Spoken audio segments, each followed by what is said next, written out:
2022, welcoming you all to not just another dazzling episode, but a dazzling new year with me, Zora Amin, and the whole of Team Bedazzled.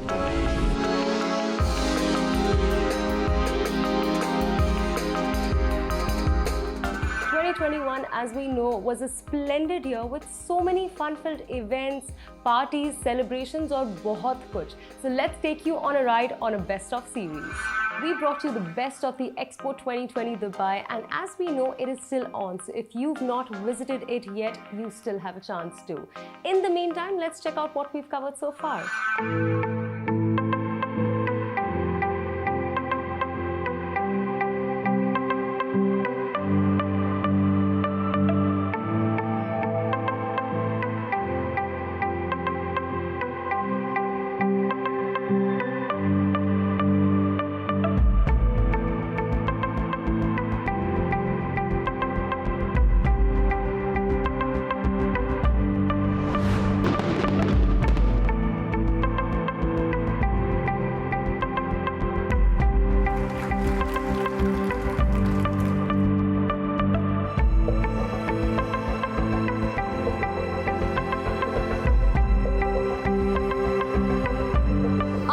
For the day is to cover the Expo 2020.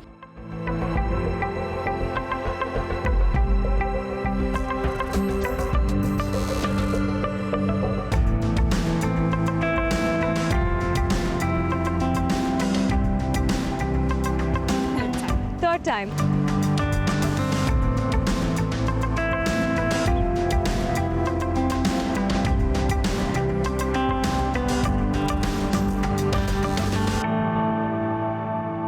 We also managed to check out some of the best restaurants in Dubai and also brought you some of the best culinary experiences. So let's have a look.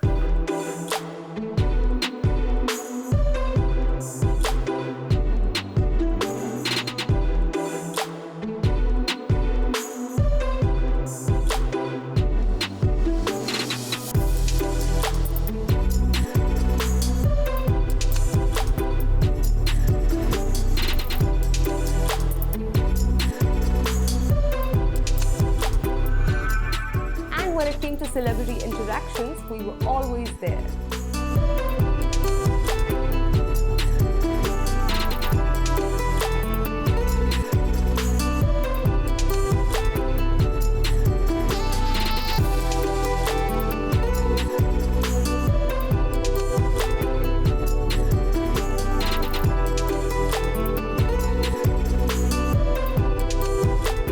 Fashion और style के मामले में मानो या ना मानो, हम कभी पीछे नहीं रहे.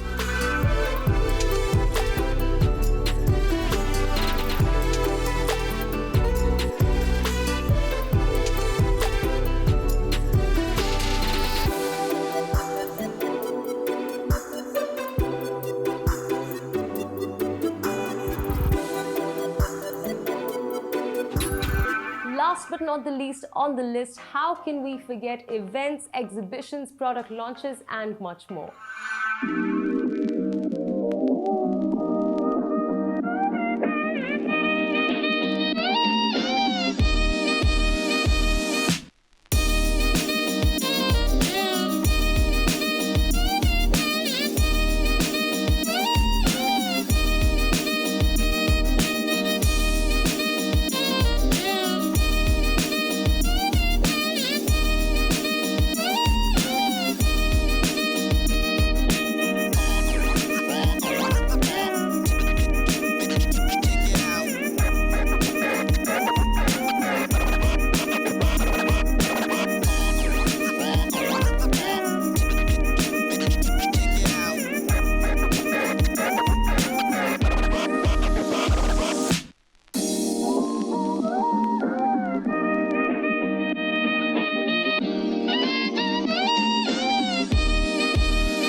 Now, wasn't that fun? On the other side of the break, we have lots more lined up for you in 2022, so stay with us.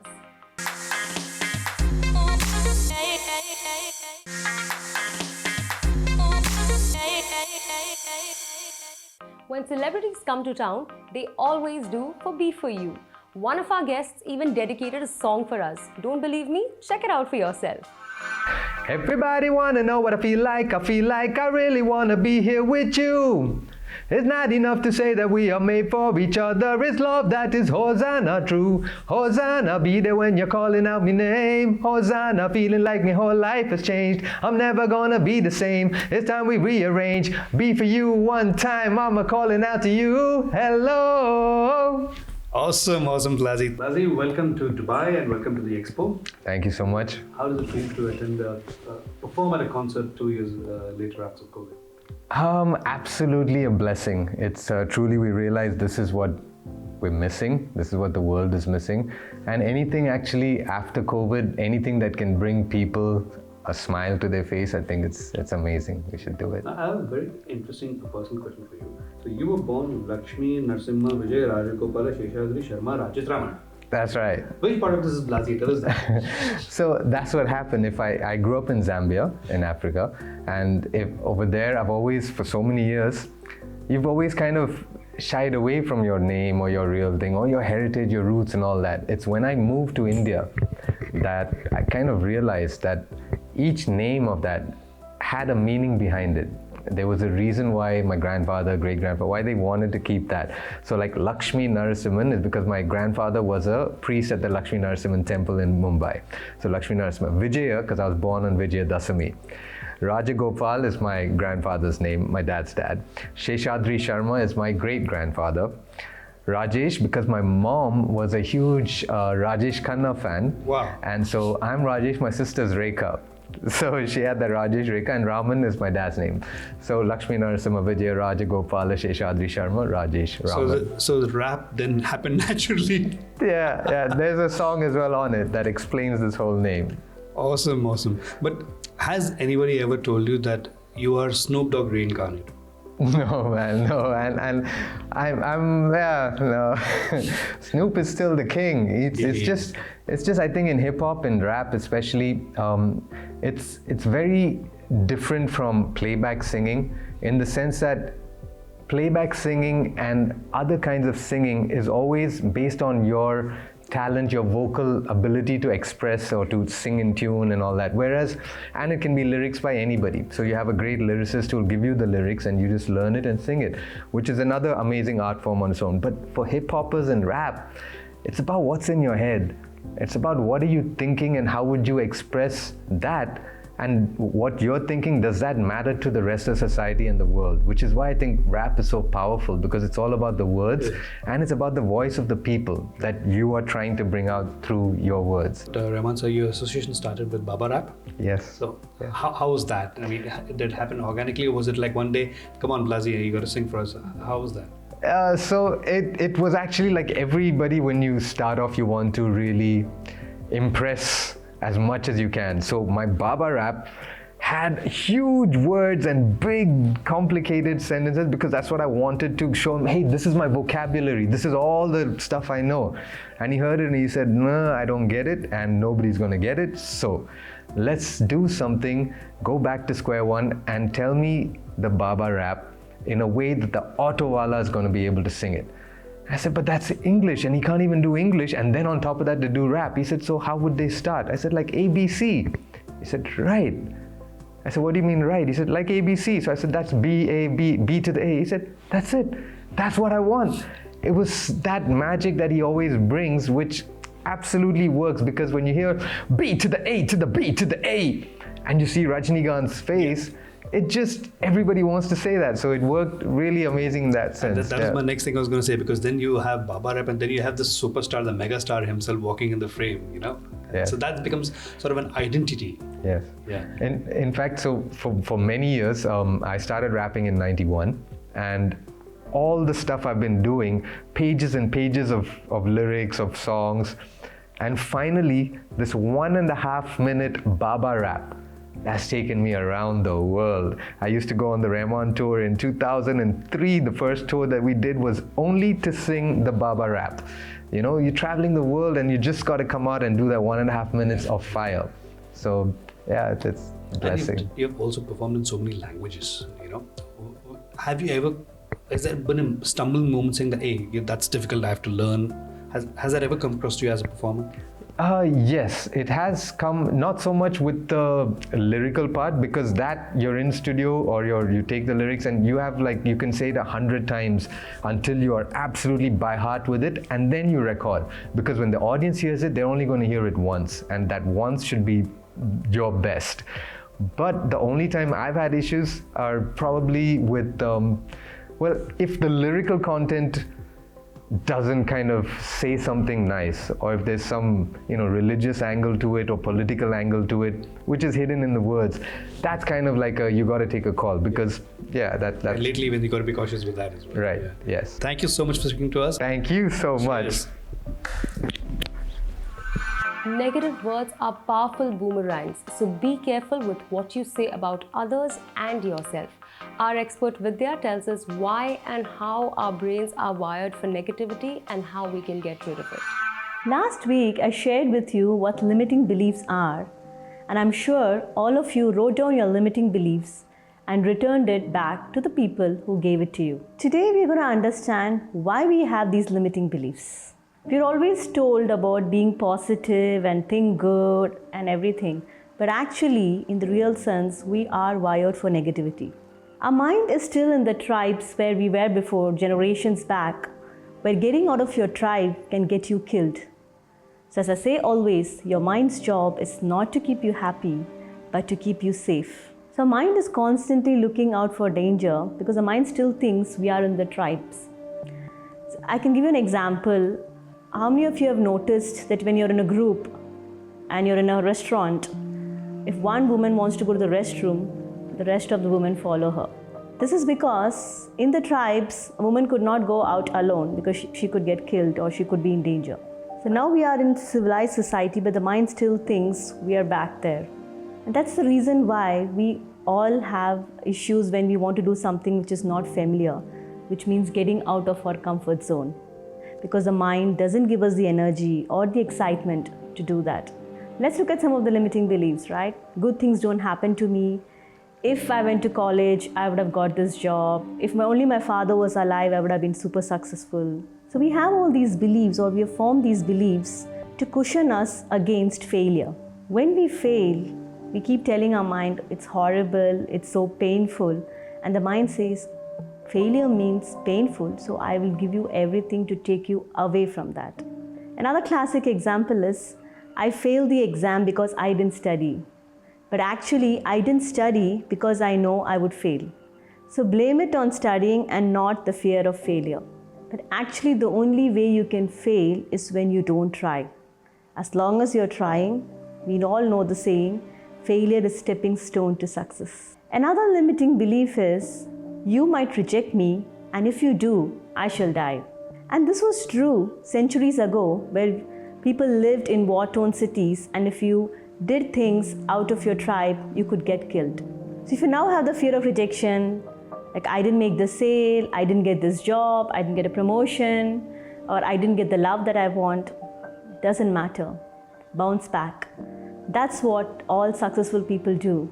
They were rejected so many times. We all know of J.K. Rowling, how many times she was rejected before the Harry Potter script was accepted. A favorite example of mine is Meryl Streep. When she started auditioning for roles, one famous director told her, "You're not cut out to be an actress." And she said this back to him, "Your opinion is one among a sea of opinions." So remember this next time when you ask for help or ask for a raise or even express your love to someone. Rejection is only a delay in getting the next yes. It's time for a quick break now, but show to abhi shuru hua hai, so stay tuned.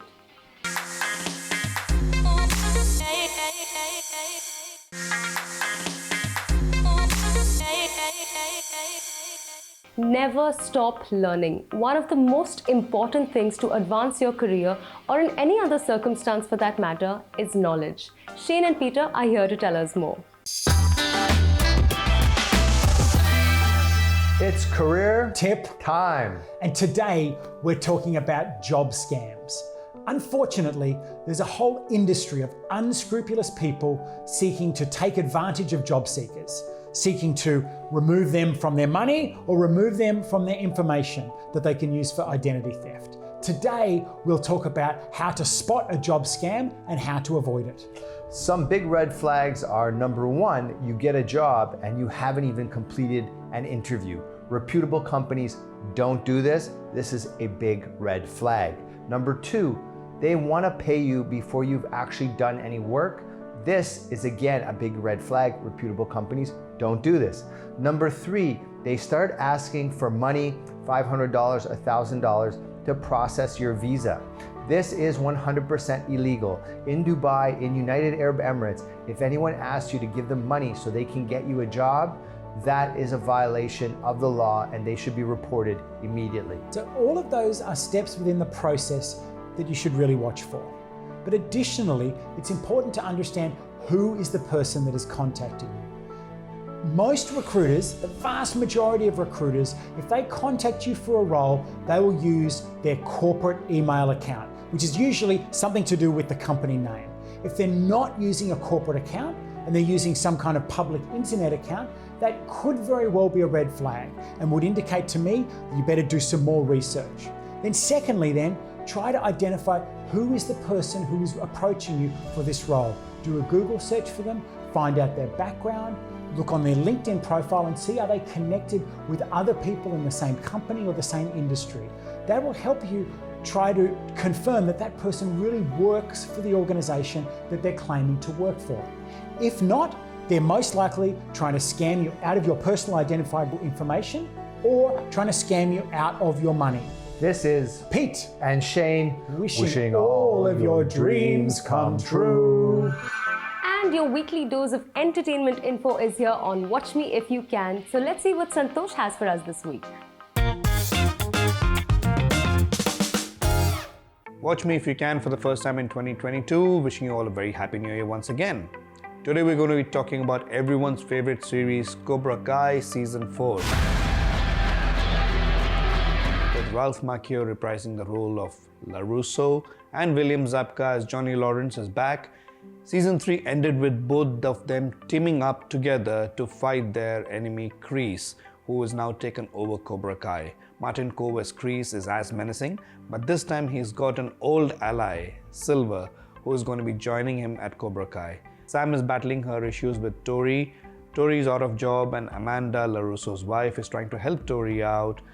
Robbie, meanwhile, is a favorite and a loyalist with Cobra Kai and he has his own issues with his father, Johnny Lawrence. All this and more.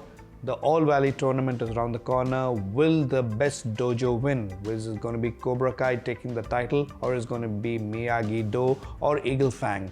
So Miyagi-Do and Eagle Fang have their own issues again and again. Whose way is right and who's not. So this is what Season 4 is all about. Season 4 is definitely better than Season 3. Not a dull moment throughout. Hawk loses his hair and Dimitri wins. Or does he? Keep watching Cobra Kai Season 4 out on Netflix. To the 51st annual All Valley Under 18 Karate Tournament! Cinemas are closed unfortunately due to COVID. Films are not releasing. Jersey and RRR have been postponed. So there's yet another flick out on Netflix, a Malayalam film called Minnal Murali.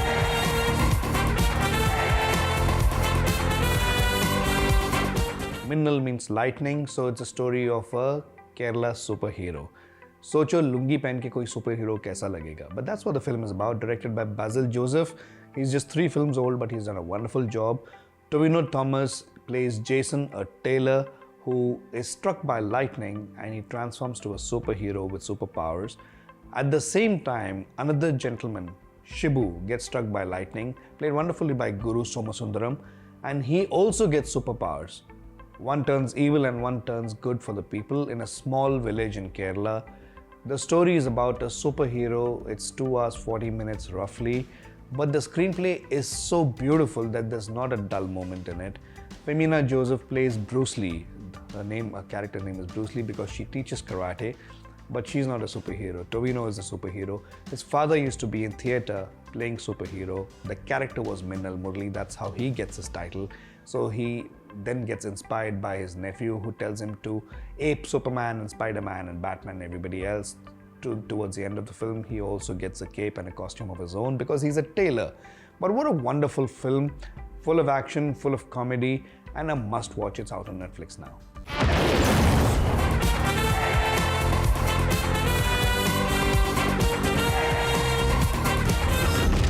Lastly, for all you Harry Potter fans, it's the 20th anniversary, so there's a Harry Potter reunion. We have all your favorite characters coming together, like the Friends reunion we had early this year. This is out on HBO as well. Do give it a watch. There's a lot of nostalgia attached to it for the last 20 years, how Harry Potter came into being and how J.K. Rowling's novel got cinematic experience and how it became a favorite of almost half the world's population. It's out now. Do give it a watch. It's a strong bond that we'll always have. So there you go. You have a series, you have a film, you have a reunion, all of that at the cozy comfort of your home. Do give it a watch and I'll see you next week. Until then, watch me if you can.